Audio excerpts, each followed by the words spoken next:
রোজার সময় বাচ্চাদের খাবার নিয়ে আমাদের একটু চিন্তায় থাকতে হয়। যাদের বাসায় বাচ্চা আছে তারা অবশ্যই এই রেসিপিটা দেখবেন। আসসালামু আলাইকুম। এখানে আমি 4টা পাউরুটি, টমেটো কুচি, পেঁয়াজ কুচি, কাঁচামরিচ কুচি আর ধনিয়া পাতা কুচি নিয়ে নিচ্ছি, আর নিয়ে নিচ্ছি 2টা ডিম। এ পর্যায়ে আমি ডিম 2টা ফাটিয়ে নেব এই বাটির ভিতরে। দেখেন আমি ডিম 2টা ফাটিয়ে নিচ্ছি। আর এটা কিন্তু শুধু রোজার সময় না, আপনারা বাচ্চাদের টিফিনেও দিতে পারেন, একটা হেলদি একটা নাস্তা। তো আমার ডিম 2টা ফাটিয়ে নেওয়া হয়ে গিয়েছে। এ পর্যায়ে আমি দিয়ে দেব স্বাদ মতো লবণ। তো দেখেন আমি স্বাদ মতো লবণ দিয়ে নিচ্ছি। এরপরে আমি দিয়ে দিচ্ছি পরিমাণ মতো জিরে মরিচের গুঁড়া, পেঁয়াজ কুচি,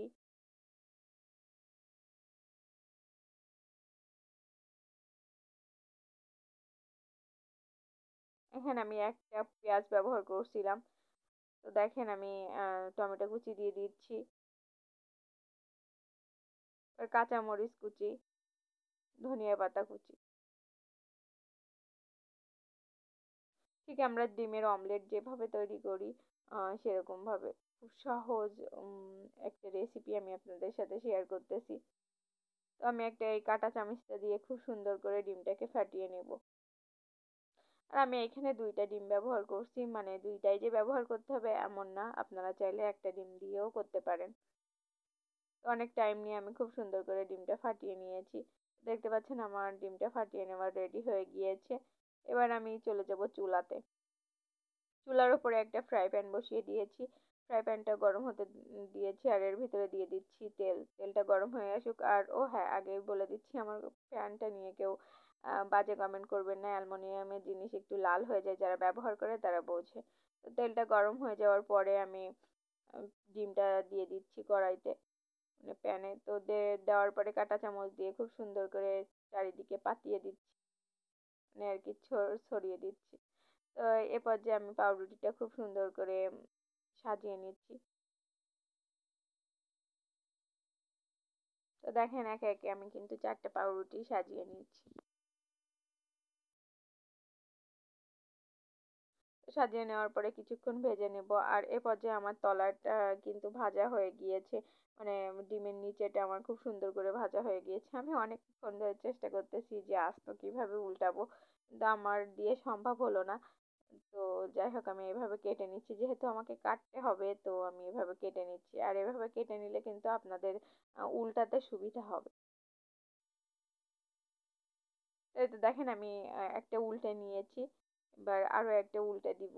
আর নিচের দিকটা কিন্তু অনেক সুন্দর করে ভাজা হয়ে গিয়েছে, সেটা দেখলেই বুঝতে পারতেছেন। এই তো দেখেন আমি 2টাই কিন্তু সেম প্রসেসে আর কি উল্টে নিয়েছি। আর খুব সুন্দর করে একটু ভেজে নিব, একটু টাইম ধরেই ভেজে নিব। আর এই পর্যায়ে আমি যেটা করব, এখানে গ্রেট করে রাখা আমি চিজ দিয়ে দিচ্ছি। তো দেখতে অনেকটা নারকেল কুচির মতো লাগতেছে, তাই না? কিন্তু আসলে ফ্রিজ থেকে বের করছিলাম তো একটু শক্ত ছিল, তাই গ্রেটার দিয়ে গ্রেট করে নিয়েছি, মানে কুচিয়ে নিয়েছি। তো আমি চিজটা দিয়ে দিচ্ছি। চিজটা সম্পূর্ণ অপশনাল, আপনাদের বাচ্চারা যদি পছন্দ করে তাইলে দিবেন, নাইলে না দিবেন। আমার বাসায় ছিল যার কারণে আমি দিয়ে দিচ্ছি। তো দেখেন আমি চিজটা দেওয়ার পরে পাউরুটিটা এরকম ভাবে মানে উল্টিয়ে দিয়েছি, একটা আরেকটার উপরে উঠাই দিয়েছি।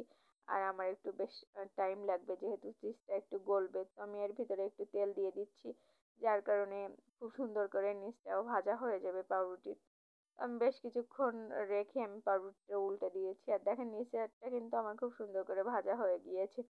এরপর আমি প্লেটে নামিয়ে নিচ্ছি। আর এটা দেখেন আমার প্লেটে নামানো হয়ে গেছে। আমি একটুখানি সস নিয়েছি, সসটা আমার ছেলে অনেক বেশি পছন্দ করে সস দিয়ে এগুলো খেতে। একটা ছুরি দিয়ে কেটে কেটে নিচ্ছি। খুব সহজে ঝটপট একটা রেসিপি আপনাদেরকে তৈরি করে দেখালাম, আর এটা কেটেও দেখাচ্ছি। তো এইখানে আমার একটু চিজ কম ছিল, তো আমি হাত দিয়ে আর একটু আপনাদেরকে কেটে দেখাচ্ছি যে কেমন হয়েছে।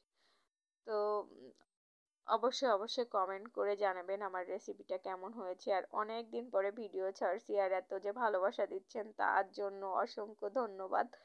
আর অবশ্যই আমার চ্যানেলে নতুন হয়ে থাকলে আমার চ্যানেলটা সাবস্ক্রাইব করে আমার পাশে থাকবেন। আর এতক্ষণ আমার সাথে থাকার জন্য সবাইকে অসংখ্য ধন্যবাদ। আল্লাহ হাফেজ।